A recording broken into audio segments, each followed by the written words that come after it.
Hi everyone, today me and my group are going to explain the Vedhan architecture. Now, let's talk about the Vedhan style temples, also known as Southern style. Why is it named the Vedhan? Because most of the temple development took place in the Tamil side of the country, known as the Vedrisha, hence the name the Vedhan. Now, let's talk about some of the features of the Vedhan style temples. Unlike the Nagra temple, the Vedhan temple is enclosed within a compound wall. The front wall has an entrance gateway in its center, which is known as Gopura or Gopuram. The shape of the main temple tower is known as Vamana. A large water reserve or a temple tank enclosed in the complex is generally in South Indian temples. Subterranean shrines are either incorporated within the main temple tower or located as a distinct, separate small shrine besides the main temple. Vamanas are of 5 different shapes: square, rectangular, elliptical, circular, and octagonal.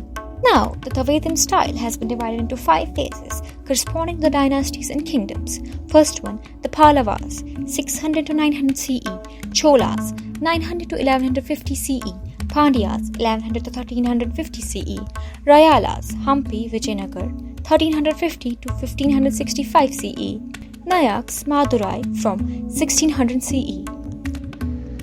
So talking about Pallava dynasty, it came into prominence in 7th century, extending over North Tamil Nadu, South Andhra and North Karnataka. Kanchipuram was the capital city of the Pallava dynasty and a leading trade center. Art and architecture flourished during the Pallava dynasty. The king Mahendra Varma initiated rock-cut multiples at Mamlapur. Pallava architecture can be divided into 2 main categories, that is rock-cut and structural. Talking about rock-cut mandapas, they came into existence in 650 CE. These mandapas have an interesting exterior facade if formed of rows of pillars.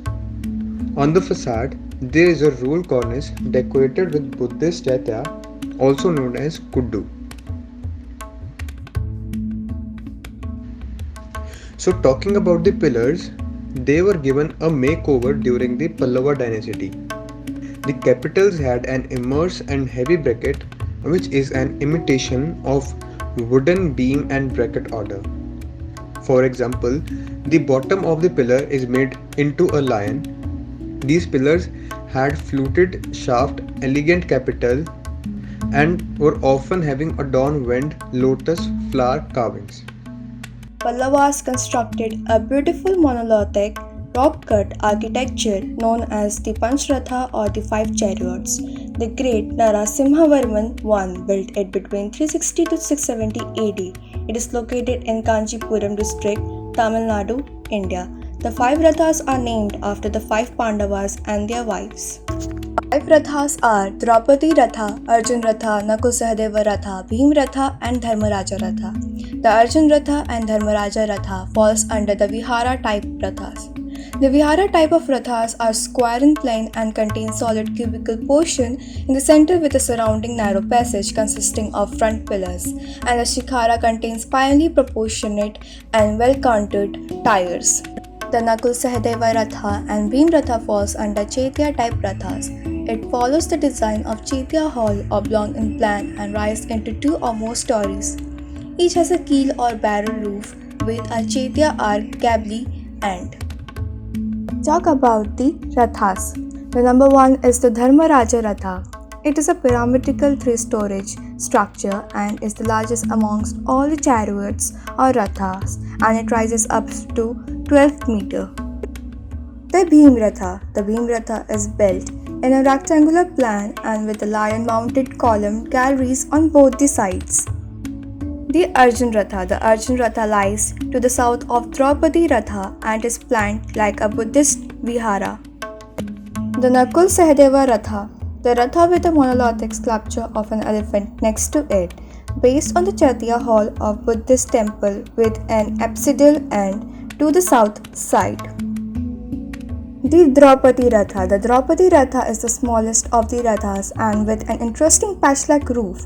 A freestanding lion statue resides in front of the Draupadi Ratha. All four Rathas except Draupadi Rathas has stepped pyramidal roof. The Shore temple was built in the late 7th century by Narasimhavarman II. It is oriented east towards the ocean. It is made out of finely cut local granite.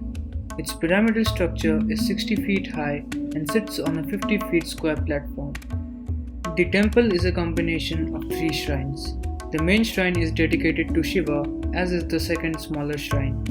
The small third shrine between the two is dedicated to a reclining Vishnu and may have had water channeled into the temple entering the Vishnu shrine. The two Shiva shrines are orthogonal in configuration.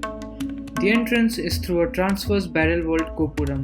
The two shikharas have a pyramidal outline. Each individual tier is distinct with overhanging eaves that cast dark shadows.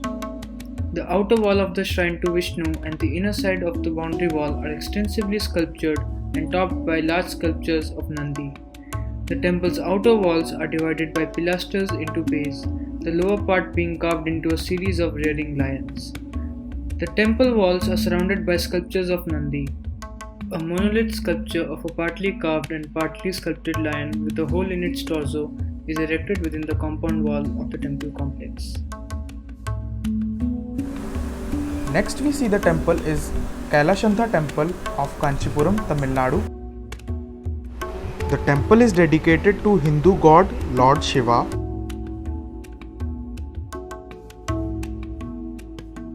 The mandapa is enclosed within a rectangular courtyard by high walls.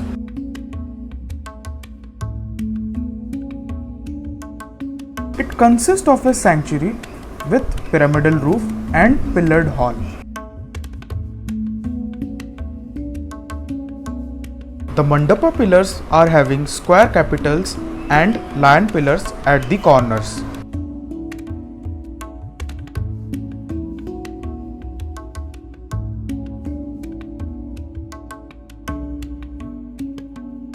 The statue of God Nandi is of measurement 1.8 meter height and 2 meter long. It is very beautiful temple and many people come here to visit its beauty.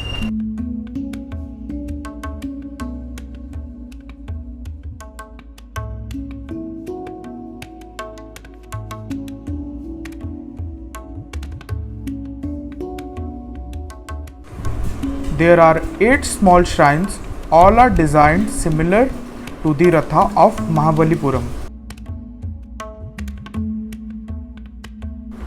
That's why we see 8 shikhara surrounding the main shikhara of the temple.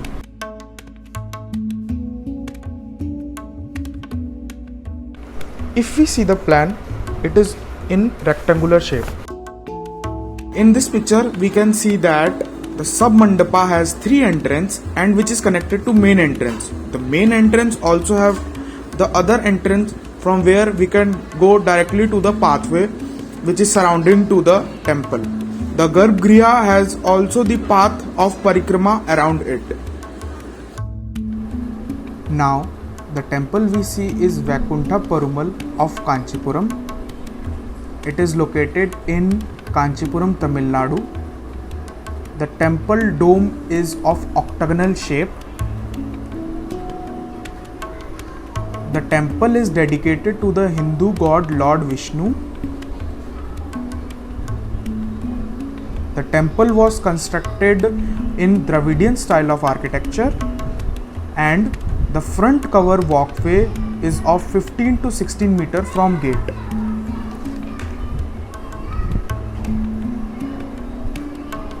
The temple was built by King Pallava in 690 CE.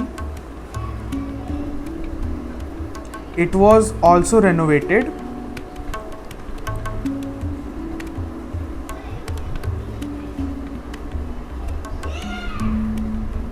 The flat roof is standing on 24 pillars. The inside and outside walls is colonnaded with lion pillars, and the temple is very beautiful. That's why the temple is very cold from inside. The temple is surrounded by the granite walls at all the surrounding, and the temple has the drawings of Lord Vishnu all over it, and we can see beauty here. Now we come to the plan of the temple, plan and elevation, where we can see that the plan is 30-meter wide and 20-meter from height as we see in elevation. The temple plan has enclosed walls, it has single entrance, it also have only one mandapa, and the structure have very less ventilation for the sunlight. Located in Tanjore district of Tamil Nadu, there is a World Heritage Site dedicated to Lord Shiva, the Brideshwara Temple. It is one of the largest South Indian temples and an exemplary example of Dravidian architecture built by Tamil King Rajaraja Chola I. The first thing which mesmerizes the Bhaktas visiting the temple is the massive pyramidical tower, which has intense carving and is 60 meters high. This is the first highest Vimala built in India. The Shikra is a cubic dome weighing 25 tons. It is rested upon a single octagonal block of granite weighing 80 tons.